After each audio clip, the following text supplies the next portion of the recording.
Welcome to the Bedadly podcast, where we discuss all things dadly, from being an entrepreneur while caring for toddlers to raising screenagers and talking the birds and the bees.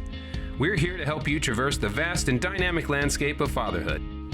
Enjoy practical advice, lots of puns, and even a few heart-touching moments. And the dad jokes are pretty good too. And now your host, Brandon Jones. All right, welcome back to the Bedadly show. I'm Brandon Jones. I'm your host, and I am with a very special guest today, probably one of the most special guests we'll ever have on this show. His name is Bryant Jones. He is an internet marketer for 20 plus years. He's also just an incredible human being, but among many of his accolades is probably the very highest, which is that he's my dad. Yes, we get to have my dad on the air today, and I am super excited about the conversations. My dad is really quickly, I just want to say, he's a philosophical kind of guy. He's very dynamic in that he's got some Buddha essence about him. And then he has some, how could I describe you, Dad? Almost like a gladiator type energy where you've got this fire inside of you. And then you also have this deep philosophical and spiritual side, but they kind of surface at different times. Like sometimes you're telling me about how upset you are with, the political system and just kind of the way that human beings are in general. And then at other times you're going really, really deep on, philosophy. So they kind of go at different wavelengths. And you got a little bit of both inside you, a lot of fire and a lot of water. So anyways, Dad, thank you so much for bringing us on the air. I'm excited to get into both of those aspects of your personality in here, because I think the listeners will get a lot out of it. I know for me, I always have. So thanks, Dad, for being here. For sure, man. I've been looking forward to this. So I hope I don't have to send you PayPal money for that great intro. So now, how weird is this that there's now your son has a podcast for dads? Well, truthfully, I don't know that it's that weird, because I think that as our families come along, from generation to generation, we've got to be better dads. I think Grandpa Jones, my grandpa, was just a strict authoritarian hard ass. And my dad was the next better, I guess, revolution or evolution of that. And I didn't want to be anything like that. Well, I didn't want to be anything like my dad in some sense, and I also really appreciated all the hard lessons my dad taught me in another sense. So yeah, it's pretty cool to see what you've done. And, you had your own dad struggles in the beginning, and to see where you've got to, I think is pretty neat. So yeah, it's an interesting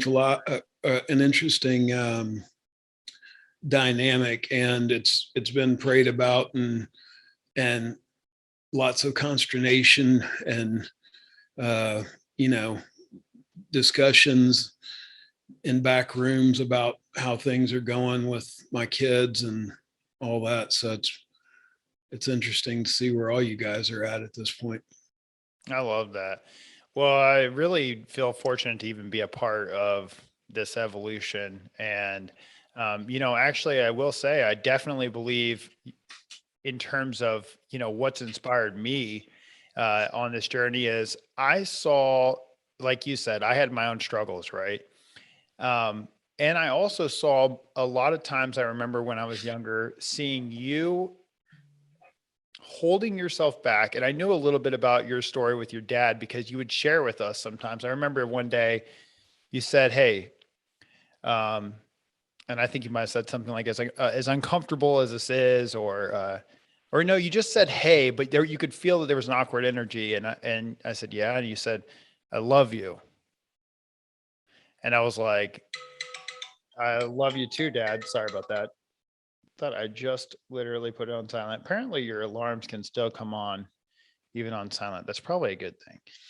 But I remember you said, I love you. And there was this awkward energy there. And you said,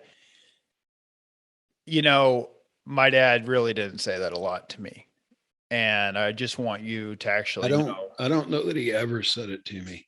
Wow. I think I remember saying that he had said it to me a couple times, but I can't remember those instances now. Yeah.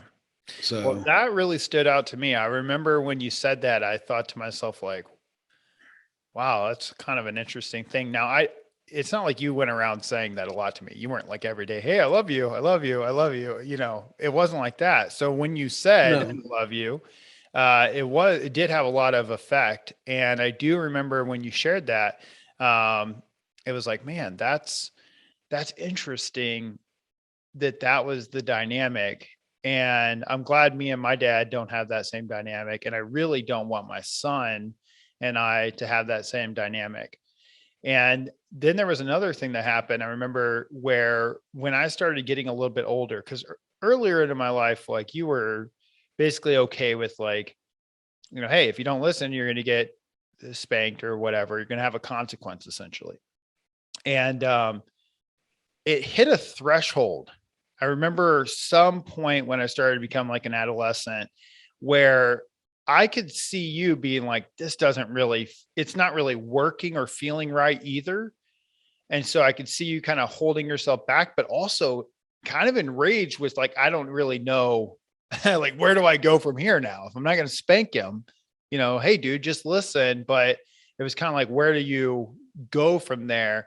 And the reason I remember that on a visceral level between you and I is because when it happened with Sheldon and I was like, oh, this is that moment. It's that moment where you go, how do I get this kid to do something that you want him to do? So anyways, I just remember that being a part of our journey between me and you. And just so you know, with the listeners, I'm actually the oldest of my father's children. And that we know of. The oldest that he claims, but yeah, or that he knows of. But I think in some instances I was like, well, I was the sandpaper for my brothers, because by the time he got to my little brother Jacob, my dad was a much smoother parent. Well, Jacob also listened like pretty good. He's a pretty good learner of other people's mistakes. It's true. My little brother was born with wisdom. He's like, I don't need to experience the same problem. Exactly. Me and my brother Daniel, it was not the case. In fact, Daniel was like, let me just see are you sure it doesn't work? Yeah. Are you sure if I stick my hand in the blender, it'll cut it off? Right. Are you sure? Maybe it's just Let's just try it. Yeah. So Dad, let me dig in a little bit with you. So because there's this evolution, what were some of your father's more redeeming qualities? Do you feel like there was part of your experience of being raised by your dad that has helped you in your life? Oh yeah, of course. Yeah, I was thinking, and I was thinking yesterday actually, I was out trying to do something on the little farm we have here. Forget what I was trying to do. Oh, I was trying to get the tiller put on the tractor, and I busted my knuckles and I couldn't find the right tool, and some other stuff happened. The dogs were out running around and I was having to watch them and all that. And I just started getting pissed off at life. And I started thinking, I can't even imagine having 3 little rugrats running around, setting stuff on fire and blowing stuff up on the farm and harassing the animals and stuff, like my dad had after he had already raised 6 kids with his first family. And so I kind of came to that point, like you said with Sheldon, where you were like, oh, I can see kind of where dad was at with this. I kind of came to that point yesterday, like, I understand why he beat us. Like, it's not right, but I can pretty much get, like, he had a lot of stuff going on. And, a lot of times we were not helping out much in the situation. And of course, that came from not being disciplined at all. I mean, my dad was, he pretty much told you what to do, and he didn't show you much. Usually, he didn't show Like you. no Well, training. he might show you once, but you better do it right the next time, or it was pretty serious. But redeeming qualities. I mean, my dad taught us to be self-reliant, not be reliant on other people or other systems of stuff, like how to figure things out, which, that's something that you shared with me that I taught you. And I didn't even intentionally teach you that. It's just, I had 3 kids that I really didn't have time for each one of them to figure out all their problems for them. So I was like, you just figure it out. Like, I'll give you all the guidance I can and help, but if you have a problem, you got to go figure it out for yourself. And that's one thing there was always a way to figure something out. There was always a way to get something done if you wanted to. Yeah, that was something that was kind of imparted, I feel like, from you, was this idea that every problem has a solution. Oh yeah. It's not obvious to you. It's there. Yeah. And, my dad taught me a lot about being, to having some stoicism, to being stoic. I mean, it wasn't great that he never told me he loved me, but he also learned how to control his emotions in a lot of situations. I mean, not with us kids a lot, but I never saw him and my mom fight, even though they divorced and they got back together. I never ever saw him raise his voice to your grandma. And so there was a lot of that. The only 2 times I think I ever saw my dad cry was when your grandma died. And one time when he had come and got me and my brothers, I think after their separation, when they were divorced for a while, he took us to a movie. I think it was called Teacher, or something like that. Had 38 special. Anyway, and while we were sitting in the movie theater, I saw him cry, and I was just like, wow, like, I don't even know what he's crying about. Like, I had no idea what was going through his head, and he never said anything to us, never, so I don't know. It's interesting. Cohen the other day said, "Dad, why don't you cry?" I said, "Well, oh, really? Dad, I don't know that I've had anything to cry about, And he's like, "Yeah, but you never cry. I cry a lot." I'm like, "Well, when you're little, Yeah. it's harder to control your emotions, But it was Yeah. interesting. He was kind of shocked that he had never seen me cry. Wow. Well, I found the older I get, the sadder, stupid, or sappier things I cry about. It's like a Hallmark moment. And the hard stuff. Like this morning, we found a rooster dead in our chicken pen, and no apparent reason. And that's one of the things my dad taught me was, life and death on the farm is just a normal part of what goes on. And so I picked this rooster up and put him in, out to where we can go bury him and stuff, and didn't even have any second thought about it really, other than bummer, the rooster down. And then I came and told Debbie, and she was like, "Oh, I'm so sorry. It's so tough." And I was thinking, no, not really. It's just a dead rooster. Like, I liked him, but that's the way things happen. Sometimes you got to cut that off. But in the middle of the night, I'm watching a story about this guy that moved his family out to Missouri and started building a farm and all this stuff. And I started crying on that. So Because he was doing it. He was kind of doing what you were doing.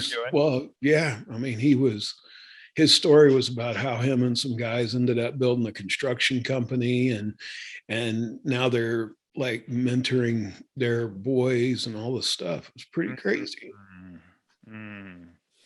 Well, I think you are paving a little bit of that path with the Jonestead Family Farm. Right. I mean, I think I can see that kind of happening here. I mean, as me and my brothers go up to, and just for the listeners, so my dad was living in, were you guys in Kyle? It was Kyle, right? Yeah, just south of Austin. Yeah, just south of Austin in Kyle, Texas. And he found a young wife. He told me one day, this is my dad. I hope it's okay to say this. He said, Brandon, all I really want is to find a young wife, buy a homestead, and go move out to a farm. So I think it was about maybe like 6 months or a year later. He says, I'm dating this girl named Debbie. I think you're going to really like her. And now they are married. She does happen to be younger than him. We joke with her. We say, can we call you mom? And she like smacks us. No, you can't call me mom. She might be 10 years older than me. I think it's hilarious that Cohen calls her Grams. She's like, my name's Debbie. He said, I'm going to call you Grams. Yeah. That's great. So he marries her. They go and buy a small farm up in Northeast Texas. And they have done a ton of work on this place. They gutted the inside, really stripped off all the, like even on the outside, they kind of did a bunch of work to the outside lawn area and the drive. And he's got his big garage out. Like, what do you call that? The shop. Yeah. He's got a shop with his boats in it. And he's living the dream. He's out there making what he calls the Jonestead, which I think is great. But yeah, when me and my brothers go out there, I feel like this is a hub.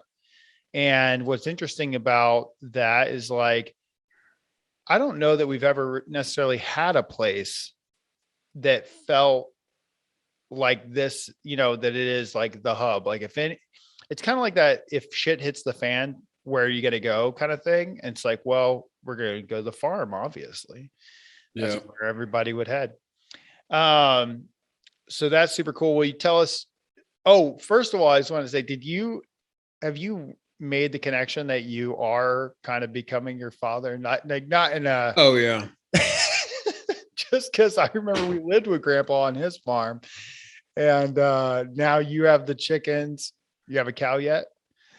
Not yet, but soon. We got to get the septic fixed because it's draining into my cow pasture. So, I mean, not draining completely into it, but causing it to be soggy. So there's a point once we get that, we'll get a cow. I think I'm going to get a cow calf pair and raise the calf for meat and milk the cow. We'll see. Cool. I remember when we were younger, we lived on Grandpa's farm for a little bit with you and Grandma Pam and Grandma Carrie, my great grandma. I lived with I lived with my great grandmother, my grandmother, and my grandfather and my dad on this farm. And we had, how many goats do you think we had? I don't know. 10 or 5, 6, 10. I don't know. It seemed like a lot. Maybe it was only 5 or 6. I just varied all the time, I think. They were what? I said it varied all the time, I think. Oh yeah. Yeah, we had a Texas fainting goat. That was a trip. Named Shakespeare with a long beard. He was awesome. I used to go feed him the remaining bits of my breakfast. If I didn't eat them, I go feed them. He loved it. He loved tuna fish, which is weird. Yeah, that is weird. So weird. And then Adam Sandler sings a song where he talks about a goat eating out of a tuna can or whatever. Oh, Like I did that first. I was going to say, I always pictured the Shakespeare when he sang that song. I could not hear Right. him sing that song and not see Shakespeare like being upset about the kids down the road that, he was chained up to a truck. Like, I mean, I was just like, that's Shakespeare. Yeah. We had a cow named Katie. We had this goat that was a white goat, all white, named Sugar. Was that her name, Sugar? I don't remember that goat. It was like a white goat. Was it Sugar? I thought it was something like that. But that goat used to headbutt. If I put my head Oh down, yeah. it would Oh yeah. it would hit my head as soon as I taught y'all. I taught y'all how to do that. And actually, ever since that moment, I've actually loved headbutts. It's a really it's a weird thing, but just kind of like headbutting. There's something very like primitive about it, and I don't know, man. If you haven't headbutted anybody in a while, just give it a shot. Not a hardcore like headbutt to the nose. Headbutt the them right to their person. head. It's got to be head to head, and not hard. Yeah. Just a little, just to feel it, just not to feel that shake in your dome. There is something to it.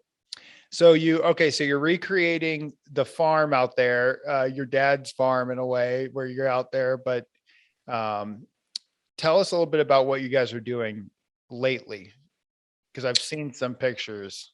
As far as the farm, well, right now we just tilled up the ground for our garden, and studying all the newfangled ways to make a garden. And Debbie has been ordering seeds and pots for starter plants and all that stuff, which is kind of funny because she's not really a city girl. She's kind of a suburbs girl, but all of a sudden she's been watching videos on homesteading, and like she's got her egg apron and her mud boots, and we go out and get the chicken eggs. We had 13 eggs yesterday, so they're starting to do about a dozen a day. They were at 9 a day, and then they went to 10 a couple days ago, and yesterday was 13. So it's pretty interesting. Yeah, but more comfortable. Yeah, I think they're getting used to the thing, and we're figuring out their food and all that. And then I got my dog Buck in the background here, who's starting to get trained as a retriever and a bird dog. And yeah, we just want to be more self-sufficient. If the shit hits the fan, and it's going to in one way or another, we want to have ability to grow food for ourselves and the family. And I've started giving eggs to neighbors that way. When, it really comes down to it, that we have neighbors in our good graces, and we have good neighbors. So that's another good thing. We've got neighbors with big tractors. I've got a little toy tractor compared to what these guys have, and neighbors that have lots of cattle and horses and mules and lots of other stuff. And it's really interesting. Like you were talking about how she's more of a suburbs girl, but now she's kind of picking up the farm life. Yeah. When I moved out of Austin and into Dripping Springs, I was driving a BMW M3, and pretty quickly after that, I went and got the Toyota Tundra. And then I found myself, I have cowboy boots now. I got all this stuff. It's funny how you kind of transition in our life, like based on our environment, we kind of reorient ourselves. But it also kind of takes, like for me, whenever I go out there with you and stuff, even though we only spent a short bit of time on the farm as a kid, and I didn't necessarily grow up as a farmer or anything like that. And I also can't necessarily say I grew up country, although we did fish and hunt, and maybe a little bit more country than most. I mean, we always carried a pocket knife, always had, not that maybe that's country or whatever, but there's some aspects of country, but we didn't grow up in the country. And now I see myself doing that. And just recently, for example, I was at Sam's, and Sam's parents own, actually his family, it's not just his parents, it's his family, own quite a bit of land around Granger, Texas. And we're going to turn it into a portion of it, this little greenbelt sliver that actually has a creek running through it, into a short-term rental retreat with like kind of glamping style, just real simple at first with like, decks, fire pits, and the tents. And then we're going to, as the traffic picks up out there, maybe if we seem to have demand, we're going to kind of build some small cabins and stuff on the corner or on the edges of this creek. But in order to get to the destination recently, you need a 4x4. So we haven't graded this trail or anything like that. So I've got the big 4x4 truck, and I'm out there. I've got my boots on. I've got my mud boots on so I can go around. I'm building a fire out on the peninsula of this creek in a sandy area. It was a windy day, and so it was insulated by the two banks of the creek. And then also, because I was on the peninsula, if I did, it wasn't next to anything that could burn, because everything's really dry right now. Yeah. We're in February. Things are really dry. And I've got this little fire going, and I was actually waiting for Sam. And so to burn some time, I literally started a fire and burned some time. And, and so I had this fire going, and I sat down on the edge, I brought up a big log and sat on the edge and had the fire, listening to the creek, hearing the birds, went up to my truck, grabbed a cigar, smoked a cigar for a little bit. And it was one of the most peaceful, beautiful moments, just alone with the smell of the smoke and the crackling of the wood. And I was like, yeah, this is like food for the soul. This is, we're so connected all the time between like our computers and our work and our phones and everything. And connected to what is the question though? Connected to this thing, this cyborg. Yeah. Actually, I really loved, I would think I was listening to, it was Elon Musk and Joe Rogan. This is an old episode. It's like 2019 or 18, but I was listening to it again, and they were talking about how the internet is kind of a cyborg, like cyberkinetic collective of human being and technology growing into this thing. And it's really interesting because this really does go back to my childhood with you. And I think you are the person that helped me appreciate getting out. There were days my dad would come and pick me up from school. It'd be like a Thursday, and I'd hear on the intercom, "We need Mr. Brandon Jones." So the teacher would say, "Brandon, you're somebody's at the office for you." So I get to the office, my dad would be there in like camo. I'd be like, "What the hell's going on?" And I'd be like, "Hey, Dad." And you'd be like, "Hey, we got to go. You've got a doctor's appointment." I'm like, "Oh, I didn't know I had a doctor's appointment." And you're like, "Yeah, and so does your brother." You and Daniel and Jake all had dentist appointments the same day. Your brother, exactly. It was usually Friday after your lunch period, so you didn't get marked down as absent. Gotcha. Yeah. So quite often. Yeah. So we get released from school, and we're like, "Dad's at it again." When we get out to the road, my dad he'd have like a boat behind the truck. He's like picking us up for a disappointment with a boat connected. Yep. But we would basically go load up, and we were on an adventure. We may not return for like 3 or 4 days. I mean, going fishing or hunting with my dad is like, you're going to this destination. If you don't catch fish, he Googles the next destination, which may be an hour away. And then you're going to that destination. We were romping all over Florida, Texas, depending on where we were living at the time. And I mean, we explored all kinds of different areas like state parks and wooded areas and public hunting grounds. And lakes like Okeechobee and the Everglades. And I mean, it was kind of like a Huckleberry Finn. Is that what it is?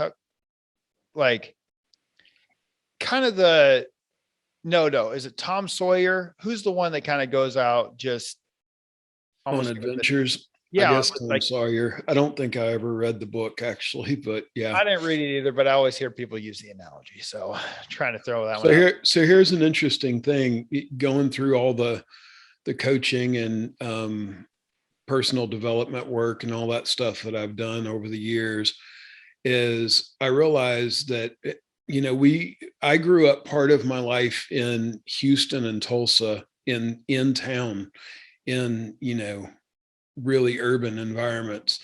And then the rest of my life, I grew up in the middle of nowhere in the woods where, I was 10 years old when my mom first told me to go out back and kill a chicken for dinner. I was less than 10 years old when I was hunting on my own at night in the woods with flashlights, like with 22, shooting rabbits. And so I had kind of a dichotomy of both worlds. But one of the things that I realized later as I grew up, one of the reasons that I love fishing and hunting so much was because my dad couldn't get to me there. Like usually if I was gone, lost in the woods, I wasn't having to work or getting beat by my dad. So that is one of the reasons that I like that so much. And one of the reasons you guys had to go with me. And a lot of times y'all didn't like it because you had girlfriends and stuff to do and movies to go see and whatever. And I forced you to go with me because one, I knew we'd all grow up and we wouldn't get to spend time together like we do now, where we only get to go fishing a couple of times a year together. And two, because I knew that at some point that would be your solace. That would be where you would go to get away from everything, the world and so on. And so I kind of forced that on you, the love of nature and connecting. When you were talking about you felt connected or at peace out there on the river or on the creek, you're getting connected back to God, back to nature, back to your when I say roots, I mean like primordial roots, like, you came from the earth and you're going back there, and all this other distraction stuff is really just distraction, which is why I've cut out, I mean, other than a few movies or some YouTube videos and all my conspiracy stuff, which I love. But other than that, I've pretty much cut out all forms of entertainment because most entertainment is a complete distraction from your actual life. And I've found that I like living life way more than I like entertainment. I wish I knew who to give credit on this, but they said either you have two choices: be entertained or be actualized. Yeah. And I totally get that. It's like when you're out there and you're not being distracted, you feel your part of your soul being awakened, Yeah. And that happened to me in Alaska. It's happened to me mostly when I disconnect, but you know where it used to happen to me a lot when we were younger is when we go offshore. Yeah. You're We're out all there on the same boat. That's the other thing, all in the same boat. We're all in the same situation. This ride is going to be, something we're going to share as an experience, and we're completely disconnected from, there's no friends to call. There's nothing to do but fish. And that was spend awesome. time with each other. And spend time with each other. Let me ask you a question. What's one of your favorite memories of taking me and my brothers fishing, hunting, one of those experiences? What? Well, I've got two that come to mind that involve you real quick. One is when I dared you to eat a whole live sardine and you thought you could do it by chewing it. And you said, no, you do it first, Dad. And I swallowed it whole. And then you started trying to chew it. I don't remember if you threw up or almost threw up. I don't remember you getting it down. Yeah. That was awful because you know that I actually went to like it was at the mall and we were going to the pet store at the mall. They had all these wild fish because we grew up in Florida. And I was getting fish, I was buying like goldfish, and then I was swallowing them whole in front of people and it was freaking them out. And I was like enjoying freaking them out. And I was like, what? My dad showed me you could do this. Then I was like swallowing pet fish. I don't know why I learned to do that. I think I was at a fishing tournament when I was a kid and somebody dared me to swallow a minnow and I just swallowed it. I ended up like swallowing 5 or 6 of them because all these kids were like, no, look, watch, he swallowed a minnow whole. Exactly. They started swimming around in my stomach and almost made me throw up. So I had to go eat some hot dogs and stuff. I never felt a thing, but yeah, it is kind of weird. It's a bizarre thing. So, okay. So we swallowed a fish. I tried to chew one, learned quickly. And then I remember when we were in the Everglades or in the 10,000 Islands fishing and you're like, Dad, I got to poop. And I'm like, okay, man. And we pulled up on a sandbar and you start pooping like on the sandbar and you're like, wait, there's a crab. And you're doing like a crab walk with your shorts around your ankles. I think you were like 7 or 8 years old. You're doing a crab walk with your shorts around your ankles, pointing at the crab going, Dad, there's a crab right there. And he was going like in the tide, like going out to the ocean. Anyway, that was pretty funny. What, as gross as that is, what was funny about it too is that when the tide changed later, we were like, look, that was Brennan's poop. Yeah. Oh my God. And then gross. I also, when you say memorable times, I want to think of happy, memorable times, but I remember the time that the huge bull shark came up on the beach and screaming at us, get out of the water. Only time I ever yelled at you guys and said, get out of the damn water. Right. Because there's a shark and y'all all looked at me like, is Dad playing? And I'm like, I ain't playing, get on the beach. Right. I saw a bull shark come up, meet this guy's mullet that was like this and cut his line. And a couple of days later, we went back to that same beach. And when I went to the bait stand, they had a 450-pound bull shark that had been caught on that beach the day before. So that was that same bull shark that was roaming that beach. And all you kids were playing in the water and all that. And I think I can't remember if it was that day or another day. It was the same beach. I remember we pulled up there in the boat and you walked over to me and you were like, Dad, something like stung my toe. Cut my foot. You pulled your foot up out of the water and you were holding it. And I was sitting there looking and all of a sudden Vera like said, honey, you're covered in blood. And I was like, what? And I looked down and your toe, because of the way the sun was, I couldn't see it, but your toe was just like shooting blood out and like just completely soaked me in blood while I was trying to look at it. Every heartbeat, it was going. Yeah, it was pretty wild. Oh, I remember I kicked like a rock that had like a sharp shell on it. I think you kicked the end of of one of those little shells. I forget what they call them, but one of the spiky shells. I walked with that foot still in the water for like 100 yards. I think we wrapped it with something, didn't we? I forget. As far as I remember it stinging and me feeling the flesh open with every walk. And I was having to walk and there was mud. Like my feet were sinking a little bit in mud. We were pretty far from the boat by the time this had happened. So we were having to walk back and it was like, I just remember it not being so fun. No. I also remember one day when we were out in that same flat area. This is like in Bunch Beach, Florida, right? Yeah. And or this is in Fort Myers, but we were on Bunch Beach. And there was a lightning storm that came while we were in the middle of fishing. It was really, really bad. And lightning is no joke in Florida, like at all. And we were like the only thing on the flats with these long fishing poles. Graphite rods.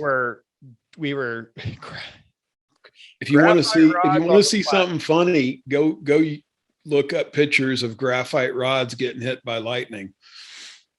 It explodes them like it. Yeah. So we're literally walking in the water with graphite rods. And I remember the storm was so bad that in order for us to get back towards the area that we needed to get to, we were all lowering down like to the ground, holding our rods flat next to the water, just kind of like duck waddling back to the beach. You were like, get down, stay low. And we ended up. Well, do you remember what we did after that though? Mm-mm. We all laid in the grass and waited for the rain to pass. Like it rained so hard. Yeah, we just laid out flat. And then right after that, some nudist came walking across the beach. I remember me yelling at him, telling him if he didn't put his clothes on, I was going to beat his ass. I'm like, I got little kids here, my wife, like, put your clothes back on. He's like, I'm going to get them wet. I'm like, dude, you just got out of a storm. Like, Florida man. Go Google Florida man and your birth date. And yeah, that's awesome. I remember here's a really fond one for me. This one was kind of one of those moments where I realized the world is more magical than like a movie or or I should say just the world. I mean, the universe is more fascinating and magical and whimsical than anything I'd ever seen before. We were in the Everglades. We had set up our duck decoys. It was still dark out. So, Dad, you were saying earlier about how you would go rabbit hunting with a flashlight in the middle of the night with a 22 at less than 10 years old, which for most people is like, no one does that. That's not a very common thing, I'm pretty sure. If you lined up 1,000 people, I'm pretty sure almost none of them would say, yeah, I've done that. Maybe 10,000, maybe 100,000. I don't know. But I remember it was this moment where we're walking, or we had already set up the decoys, which for those of you that aren't familiar with the Everglades, there's alligators, like a lot of alligators. And one of the things about that moment that I remember, or that trip, was like kind of having our flashlights out. We've been in a lot of places and it was covered. Like I saw red eyes and little spider eyes and all these different eyes everywhere. Frog eyes, spider eyes, and alligator eyes. And we'd been walking around in our waders in this water. And now we're sitting back on the boat and we shut our lamps off and we're waiting for the sun to come up. And it was a twilight hour, but it was still the dark side of the twilight hour. And all of a sudden you say, guys, look, it's a meteor shower. And it looked like these little pink lines just streaking down the sky, just like little tiny, like little, almost like shooting stars. They were just streaking down and like falling. It looked like almost like they were falling into the water or into just the abyss. And it was a meteor shower over the Everglades. Do you remember that? Yeah. I remember a couple of them. There was another one where we couldn't find our blind and we laid out. We couldn't find it because the fog was so bad on the lake. But then we laid in the boat. We could see the sky for some reason because the fog layer was only like a couple of feet high. And there was a meteor shower then too. I think that might have been that moment. Cause I do kind of remember now that maybe we were having trouble. Cause there was a couple days that we were out there and we were having trouble. Now I remember finding the channel. You were like, it's either on this side of it or it's on that side. Well, back then we had like old time GPS, which just had like an arrow and a little trail. And that particular time, when I couldn't find it and we waited for a little bit till the sun came up, we were less than like 20 feet from where we were planning on parking the boat and getting out. Yeah. And actually, I think that was one of our very first duck hunting trips. So if I remember right, that was on that levee that was in the middle of Lake Okeechobee. That was out in the middle, like, anyway. Yeah, that was a really cool thing. And then the other time where it was kind of like that magical moment was we were offshore. I think we were offshore and we decided because we were catching lots of fish. Do we go in? You know, it was around sunset time, or do we stay out? And like we were like, you know what? Let's just stay out for a little bit. Let's fish. How many times have we ever fished offshore at night? Let's just fish offshore at night. So we fished offshore at night for a while. And I remember when we started grabbing baits out of the bait well, it started glowing. Oh yeah, We're like, oh, whoa, the phosphors are in the water. yeah. And then on the whole ride back, I remember sitting in the back looking at the wake. And I was like, that is so all cool. green. It's like glowing. The propeller is like glowing green. You know what's really That was interesting such a about cool that? look. So that's in the Gulf of Mexico. And when I went over to Indonesia to Gili Trawangan, which is between Lombok and Bali, the phosphorus in the water, or the whatever they call the plankton there, actually glows blue. So it glows completely different. Looks like blue LEDs. Yeah. It's such an interesting thing because it's like it looks completely invisible to the naked eye, and then you shake the water, and then all of a Yeah. sudden it starts to glow. Me and your cousin Randy went down to the beach one time late at night and went swimming in the middle of the summer.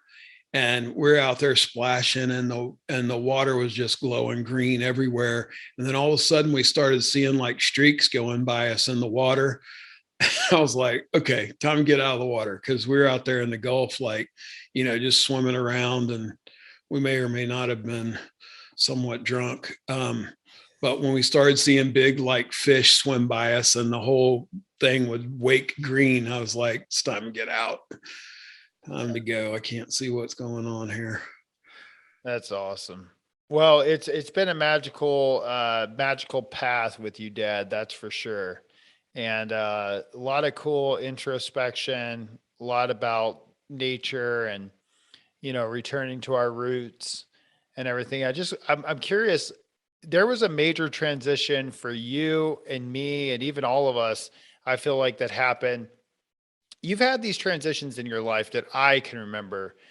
One, when you were like, I don't want to work with my hands, I want to work with my brain. There was a distinction that you made. You said, I'm done working with my hands. It's time to use my brain. Yep.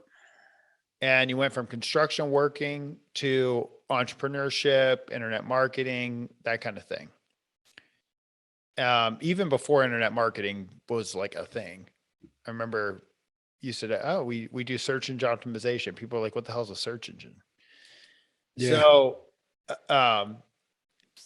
So you did that. The other transition was this transition when I was already out of the house, but you made this declaration essentially to me and my brothers. I want us to be close, and I want us to make an effort for this to actually be a thing. Yeah. And you really came to us and say, like, you essentially said that. I don't know exactly how you said it, but you said something to that effect. I think I said, it's come to my attention recently that sometimes whenever you think everybody else is wrong, you might be the asshole or something like that. And I realized that a lot of the stuff that I did when I was younger, and a lot of the things that I did just in life in general, didn't take into full consideration all the people around me and how it affected them. And so, in just my own growth process, I realized that my kids, like, I just didn't have the relationship I wanted with you guys. And I had to take responsibility for that as much as I possibly could. You still have the email, I'm sure, in your inbox somewhere if you go back and search it. Probably go look. I wrote all you guys separately and or all together, and then each one of you separately. What was the catalyst for that? Why did you? Truthfully, because I think I hadn't heard from you in like 6 months or something. And I was like, that effing Brandon never calls me. He's too busy. He's out there. You know, you had all your business going on and your mentors and your women and your cars or whatever you had going on. And I'm like, my oldest son never like spends any time with me, never hear from him, whatever. And I'm like, maybe I was an asshole, you know, maybe I need to take responsibility for that.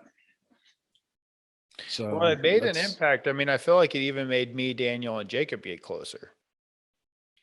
Yeah, probably. I mean, for about a year, I think we did Zoom calls every week or every yeah, some kind of calls, right?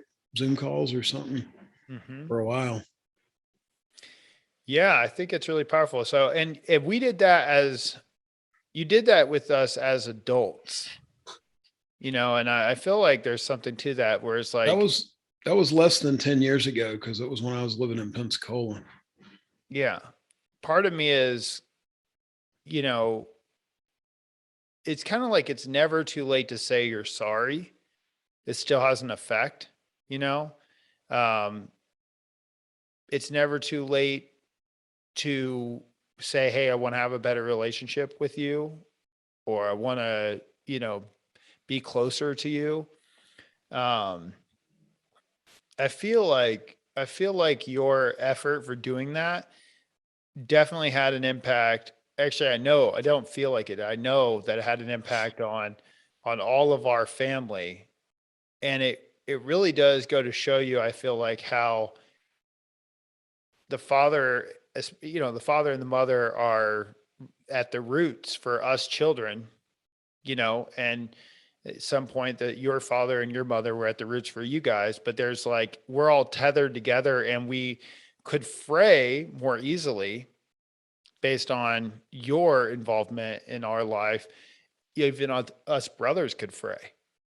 Yeah. You know, can kind of be a little more distant. So it's interesting. It was really interesting. Well, let me ask you this question, Dad. If you could do it all over again, what's one thing that you would have chosen to do differently, and what's one thing you would definitely repeat? If I could do what all over again, life or raising kids, or let's go with life. Be more specific. If you could go, yeah, if you could go do life all over again, what would you do different? Man, that's a tough one. Or what's one thing you could say? What's one thing? Because I mean, there's probably a few things that you might do different.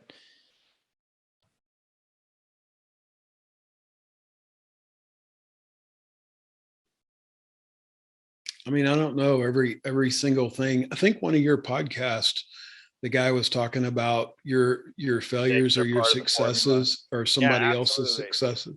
Yeah. So everything, I think, you know, I mean, maybe I'd have done a few less drugs, or maybe I would have drank a little bit less. Not that I ever really had a problem with either of those, but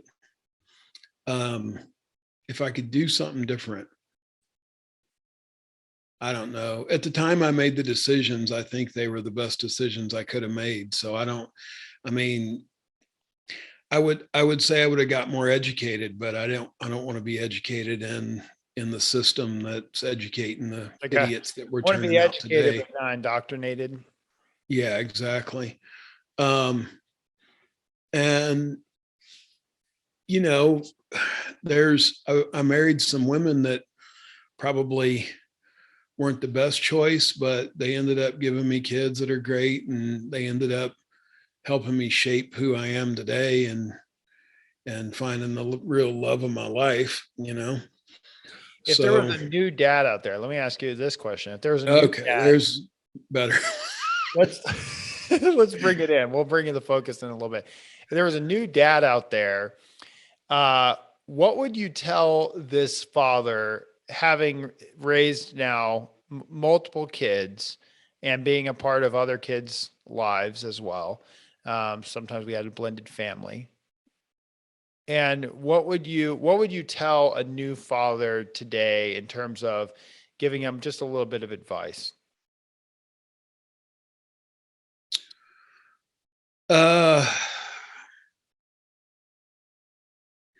Kids grow up really fast. And when you're in the middle of the shit, it doesn't seem like that. But you've got to stop and enjoy life where it is, not where you hope it to be. You've got to, a lot of people are driven to success, quote unquote success, so they can do something for their family. But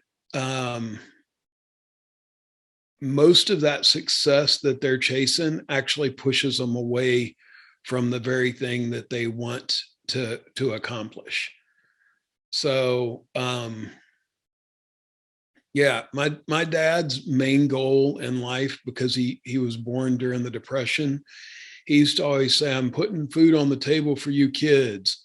Well, I'm not the skinniest kid in the world or the skinniest guy in the world. I could have used a lot less food and a lot more of my dad. But his focus was that. And you see these people that have a focus to be quote unquote successful based on what the world calls success. And you can do that. You can crush, you can go out there and make things happen. But I guarantee you, your kids are growing up faster than you think. And if you don't take the time to teach them, to put in time showing them that you love them, to figure out how to discipline them correctly. You talk about me having a shift when y'all were young, and I realized that spanking you wasn't working or whatever. I had very few tools when I was young to correct anybody. And as y'all grew older, I tried to grow along with you and learn more stuff. And pretty soon I realized that just the threat of a spanking would get Jake to do whatever he needed. If I took your friends away from you, if you got grounded, you would do whatever I needed you to do. And with Daniel, if he got isolated, he would do it. Because if I threatened to spank Daniel, he'd say, "Please do it." And then he'd poke me in the belly and make Pillsbury Doughboy sound. You remember that? Like I'd be like, "I'm going to beat you if you try to." He'd be like, "Woohoo." And I'd be like, "What the hell?" Like, how do you correct a kid that's poking you in the belly, making a Pillsbury Doughboy sound? Oh my God. Yeah, spend time and learn what motivates your kids. And when you punish them, don't damage them. Debbie talks a lot about that. The wife I married is early learning specialist. And which is funny because a lot of the books I read on marketing, she read for early learning stuff like brain development and all that. But she talks a lot about the love languages. You got the 4 love languages, quality whatever time, it is, 5 love languages, services, touch, and affirmations, I believe it is. Yeah. So if you punish a child, this is her theory, or maybe it's not her theory, but it's something she taught me. If you punish a child in their primary love language, you'll damage them. So let's say their primary love language is physical touch and you spank them. Like that does more damage. Let's say she said you punish them in their secondary love language. Let's say their secondary love language is quality time. You ground them. And that gets a lot more, you don't damage them, that way. And it gets a lot more reaction for them. And,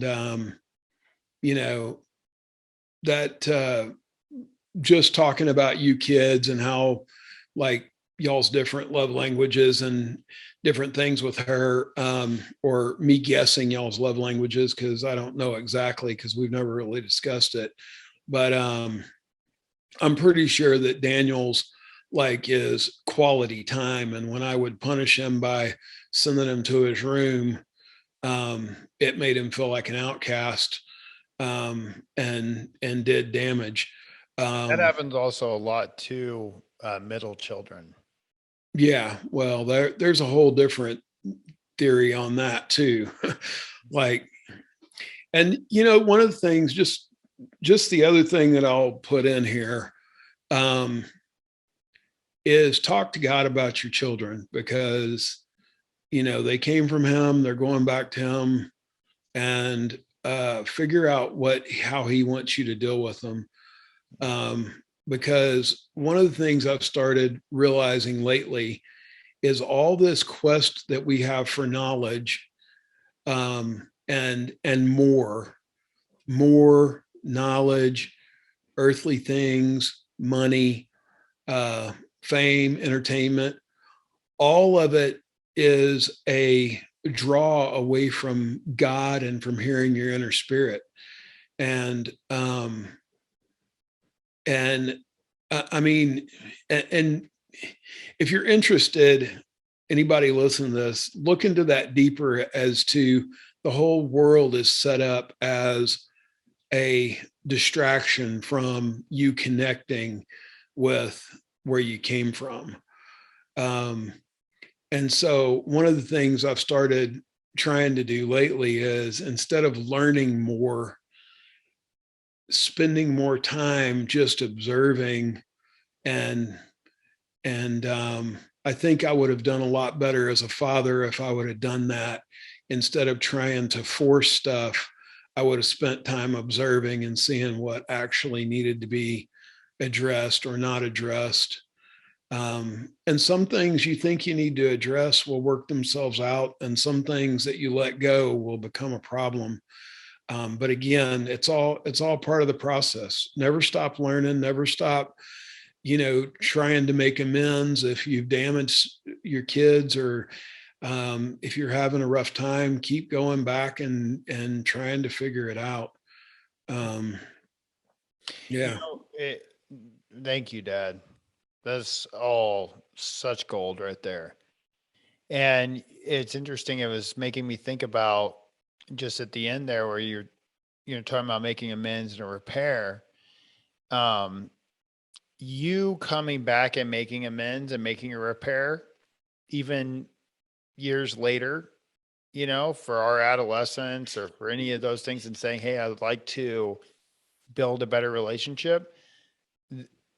That had, like we said before earlier in this, it had such a powerful effect. And it also modeled something that I've actually tried to embody. And this lesson has come up for me multiple times, from being in anger management, which I needed because I was not controlling my temper, and really struggled to control my temper. But there's this model that we use in a miracle slip, save, repair. And every time you had a slip, you needed to make a repair. And sooner is better than later, but any time is a good time to make a repair. And yeah.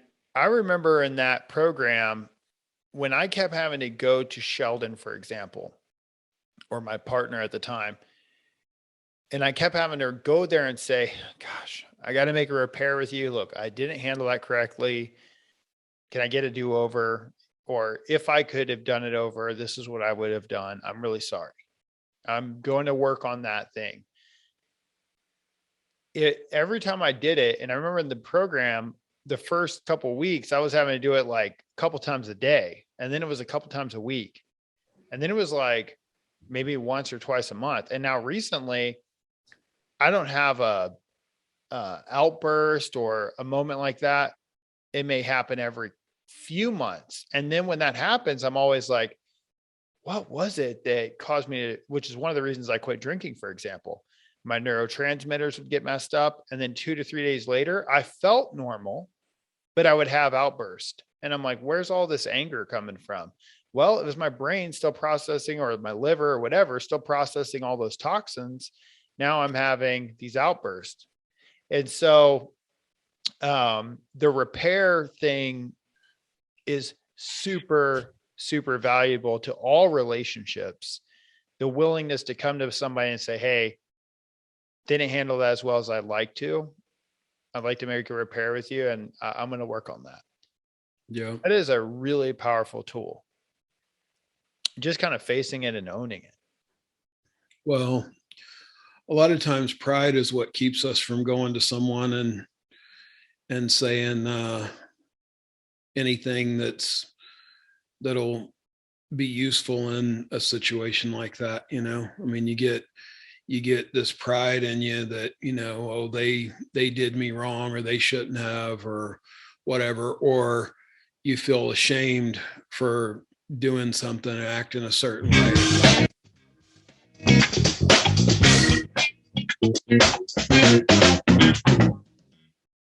That was an accident. Sorry about that. I have Cohen trying to get my attention. I was trying to mute myself, and I did almost the exact opposite of mute. One quick sec.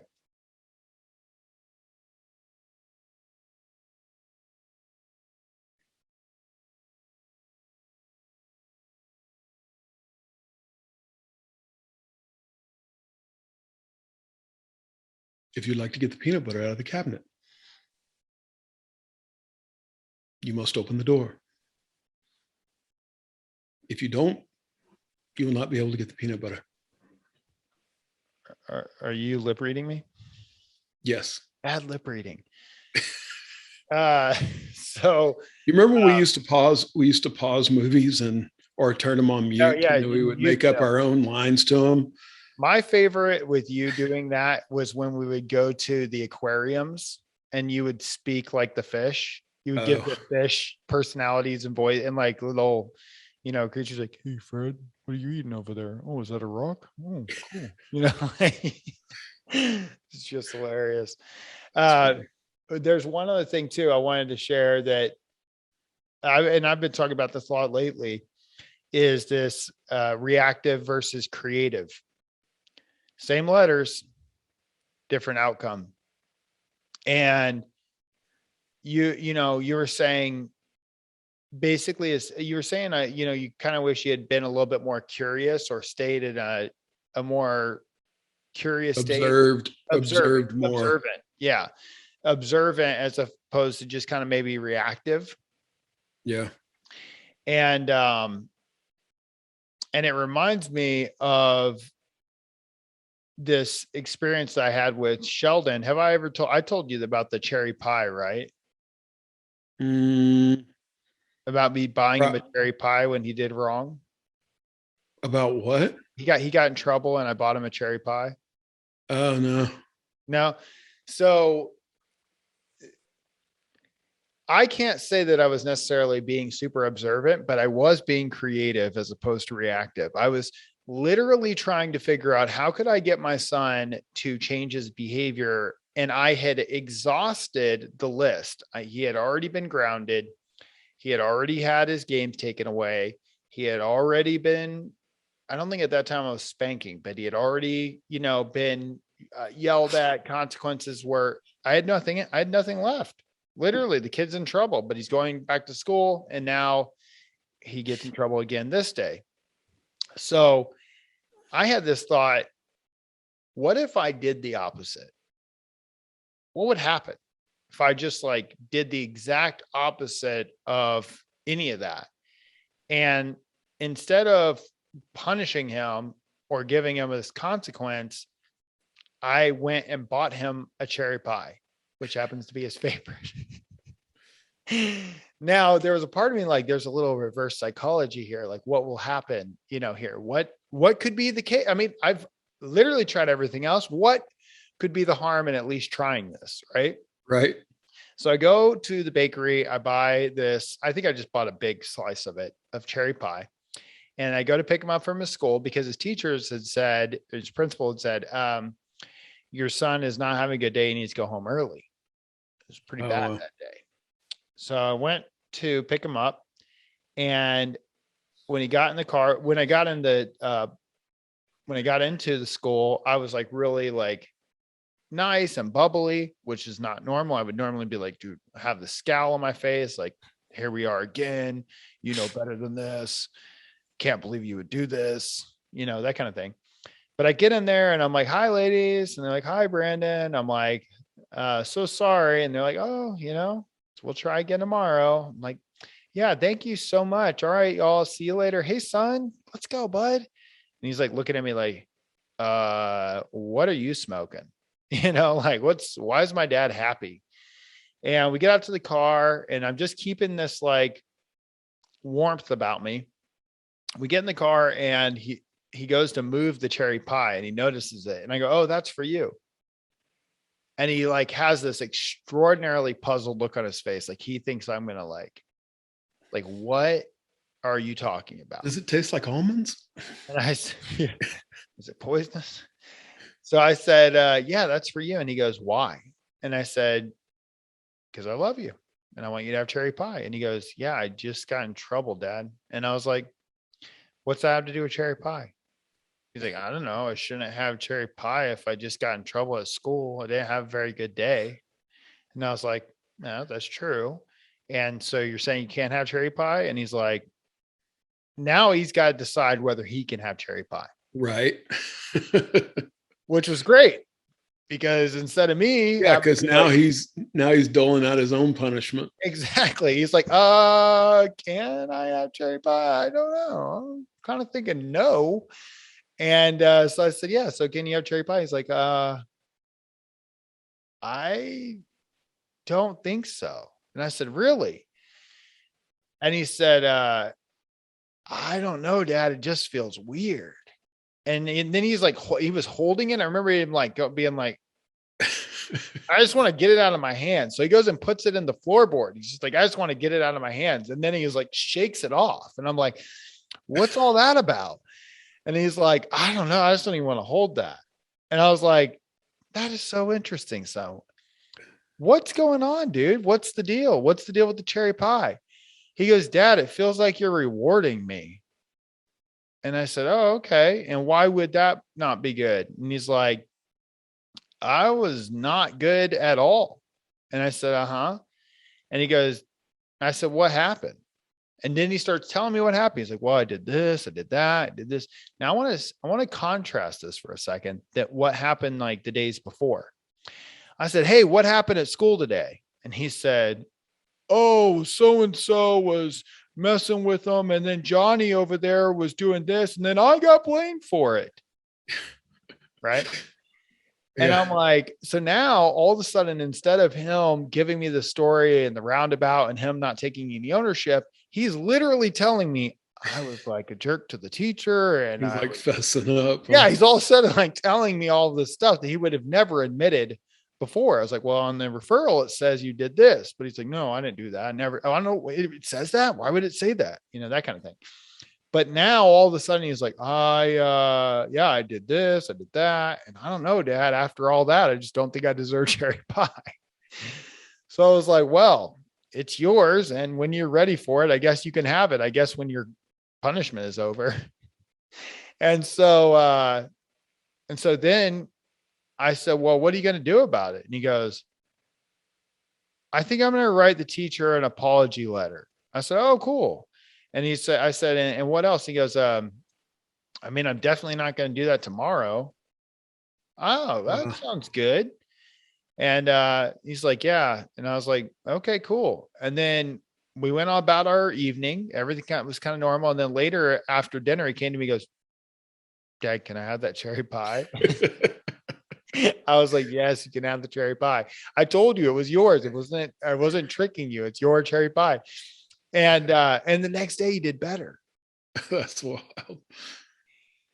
Now, I'm not saying you can go reward your kids every time they get a referral and it's going to work. Right. I'm not. That's not what I'm saying. I'm saying that sometimes being creative as opposed to reactive, and sometimes doing the opposite of what you think, because what sometimes seems intuitive is counterintuitive. The way things work a lot of the times in life is counterintuitive. Yeah. And your first blink on something, it's worth trying the opposite. Unless the result would be catastrophic, it's worth trying it, because sometimes when you do the exact opposite and it works, you're like, oh my gosh, that's the key. So anyways, fun story there. Yeah, I think we're kind of wrapping it up because I think you've got a lot to do. What are you going to do today? You do anything fun? My in-laws just closed on a house yesterday, and we're going to go over there and do some measurements and pick up keys and that. And then I've got to set up it's going to get really cold tonight, so I've got to set up the heat lamps for the girls, the flock of chickens. Gotcha. And I bought them some black soldier fly larvae for snacks, and I'm going to go give them snacks here in a little while. Awesome. And yeah, I don't know what else I'm doing with the rest of the day. Just trying to get everything wrapped up before it gets too cold, because there's a cold front moving in right now. Well, I'm excited because one of the things I know we're doing at the end of this month is your party girl. That is going to be got 80 pounds of crawfish reserved for next Friday. Yes. And fish fry, crawfish, Mardi Gras parties for the adults and for the children. That's great. So yeah, there's a carnival in Jefferson, just down the road from us. So we'll be doing all that stuff. All right. Well, we're going to have so much fun. I'm looking forward to that. Dad, thank you for being on the show. For sure. Thank you for inviting me. Did you enjoy this? Was this fun? Oh yeah. Cool. So let's do it again sometime. Let's do it. All right. Well, I look forward to seeing you next week, and I love you very much. Thank you for making time for us. And yeah, hope the listeners got something out of it today. I love you too, man. We hope you've enjoyed this episode. If you've received some value from it, please share it with other dads and consider leaving us a review on your favorite podcast platform, and we'll see you in the next episode. Looking for support with your fatherhood journey? Go to bedadly.com and take our Dadly Disposition quiz and learn helpful insights on how you can overcome power struggles with your kids.